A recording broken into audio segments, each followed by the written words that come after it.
first thing I'd like to do is to thank each of you for affording me this privilege to speak not only on behalf of myself, but more so on behalf of our city. I have been asked by many people, both citizens and employees, to seek this interim mayor's position. I've also been asked by many why I wanted this position. But after having my family give more than 75 years of their lives in service to Millington, it saddens me to see how maligned and misunderstood our city has become. Therefore, I have applied for the interim mayor's position. I bring many lifetime experiences to the table which will be an asset to this short-term endeavor. As you know, I served on the board of mayor and alderman for 20 years during a time of much change and upheaval in our city. Base realignment was viewed by many as with much doom and gloom, and the actuality was, however, that it made us do things that we would not have done otherwise. The change of the structure on the base meant we needed different housing, different businesses, different restaurants. We actively sought these businesses and these restaurants. We held a Vesta Home Show that introduced to our citizens a new perspective on housing availability. And as a result, several new subdivisions have been completed. We graduated from a census that showed the average age at any given time of our citizens of under 20 to one of a more mature community. We opened our airport, and while it has not taken off, no pun intended, it has moved forward in a deliberate manner to prepare for the growth that will occur with the opening of Veterans Parkway and I-69. If I can borrow the words of several local businessmen, Millington is the front door of Shelby County. And as such, it is critical that we are presented to the region as a viable, developing, and welcoming center for commerce and industry. It is no accident that we are a shopping and dining destination for many area residents. The planning that has occurred to attract these businesses has been successful. But with all of this being said, the next 12 months may be the most critical time in the history of our city. We are facing a change in our school system that will cause anxiety. We must be at the table as these changes occur to ensure that we maintain the integrity of our local schools. This may be with the municipal school district, but it may not. In either case, we must be engaged in the conversation and be participants rather than observers. The completion of Veterans Parkway and the consolidation of the efforts of the Chamber of Commerce and the Industrial Development Board bring about exciting opportunities for business and industry. Our engineer and our planning commission must be involved in this effort. The development of USA Stadium, along with the creation of the Millington Sports Authority, will undoubtedly bring additional sporting activities and visitors to occupy our hotel rooms, eat in our restaurants, and shop in our businesses. The Sports Authority must continue to plan and be proactive in development of this valuable asset, but without causing a drain on local tax dollars. The redevelopment of Memphis International Raceway will bring the spotlight to our city as races receive national television coverage. And the success of our high school sports program showcases the efforts of so many coaches, players, parents, and supporters.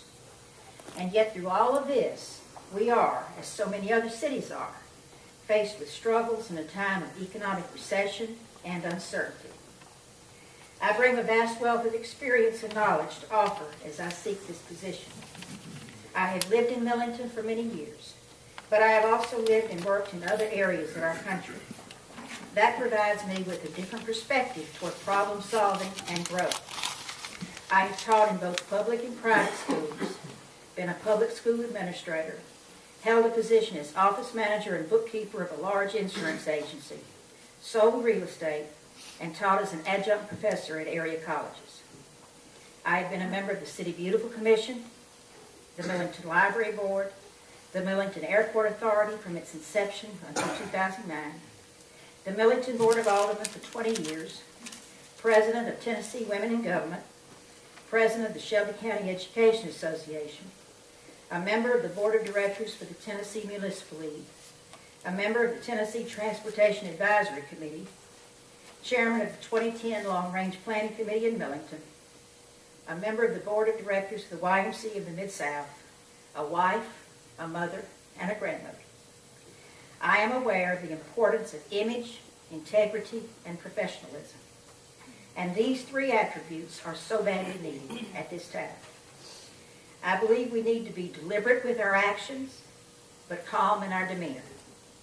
We must face our difficulties with resolute action, with concern for our citizens and our employees, but with an eye on the future and what it brings. We must be inclusive rather than exclusive. We have an opportunity to show outsiders exactly what metal we are made of and how we can move forward better and more focused than ever before. I truly believe I am the best candidate for this interim position. I have been involved in the budget process of our city, lobbied in Nashville for over 20 years on behalf of local government, have a thorough knowledge and understanding of our city charter, and fully understand the responsibilities associated with each department head in our city. I am personally acquainted with local, state, and national political leaders. I will not seek re-election, but I will endeavor to lead this city on solid footing as the next mayor takes office. It has often been said that life is a journey, not a destination. The city of Millington is traveling this journey.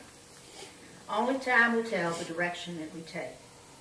But as we travel this journey toward the destination of achieving a community with strong roots and a commitment to a financially sound governing body, let us not forget the principles upon which we were founded: integrity, honesty, fairness, and concern for our fellow citizens.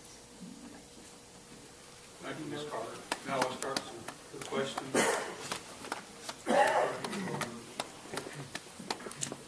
want to do it in order? I have copies of my application and Have y'all got copies of the application? I've got copies. Yeah. I think we've all got them.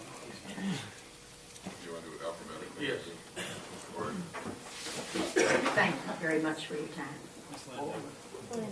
Ms. Carter, we're going to ask some questions now. Okay. No, we're not.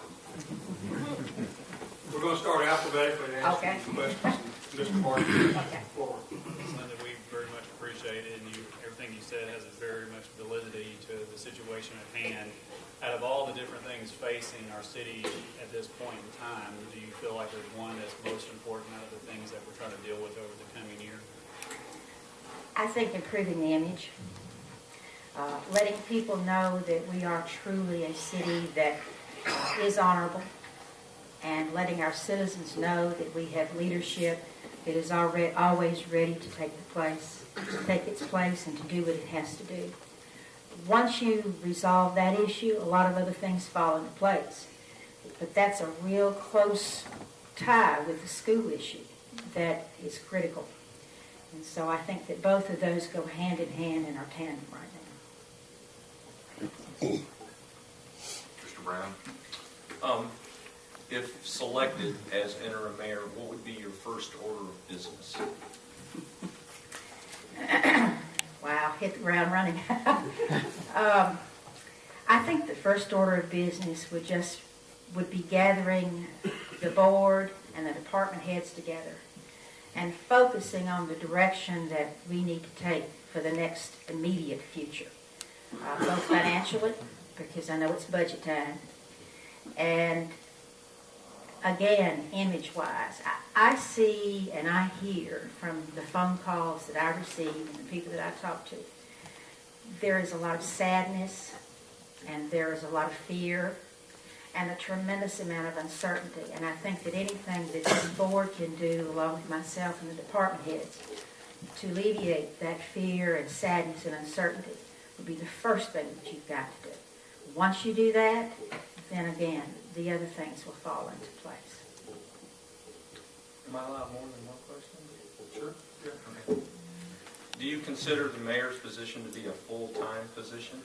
I think the mayor's position is a 24/7 job. I think it goes beyond full-time. Okay. I don't think that a mayor of any city, no matter how large or how small, would ever have that city off of its heart and mind. My job on the Board of Aldermen was a 24/7 job. Is there any activity or any other